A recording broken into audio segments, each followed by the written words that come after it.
Ang Ebanghelyo ni Matthew, Kabanata 17.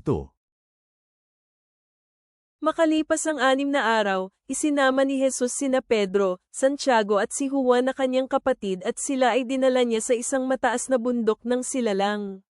Siya ay nagbagong anyo sa kanilang harapan. Ang kanyang mukha ay nagliwanag na katulad ng araw, at ang kanyang mga damit ay naging puting-puti katulad ng liwanag. Masdan ito, nagpakita sa kanila sina Moises at Elias na nakikipag-usap sa kanya. Nagsalita si Pedro at sinabi kay Jesus, "Panginoon, mabuti na kami ay narito. Kung nais ninyo, gagawa ako dito ng 3 pagsisilungan, isa para sa inyo, at isa para kay Moises, at isa para kay Elias."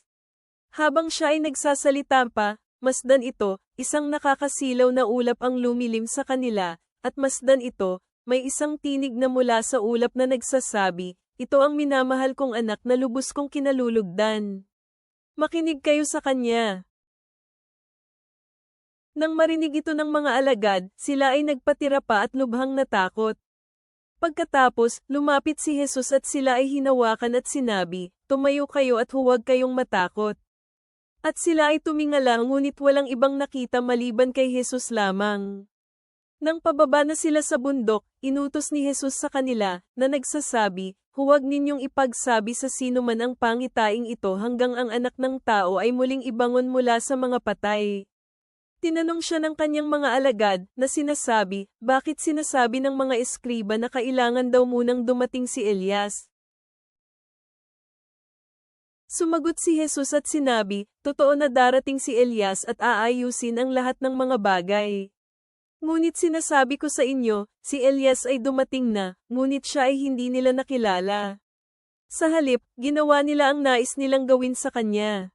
Sa gayon ding paraan, ang anak ng tao ay magdurusa rin sa kanilang mga kamay." At naintindihan ng mga alagad na ang tinutukoy niya ay si Juan na tagapagbautismo.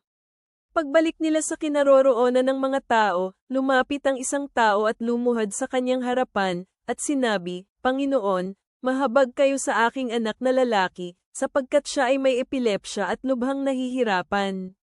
Sapagkat madalas siyang nahuhulog sa apoy o sa tubig. Dinala ko siya sa inyong mga alagad, ngunit hindi nila siya mapagaling." Sumagot si Jesus at sinabi, "Kayong salinlahi na walang pananampalataya at mga baluktot, hanggang kailan ba ako mananatili kasama ninyo?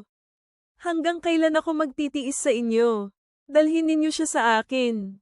Sinaway siya ni Jesus at umalis ang demonyo sa kanya. Gumaling ang bata sa oras ding iyon.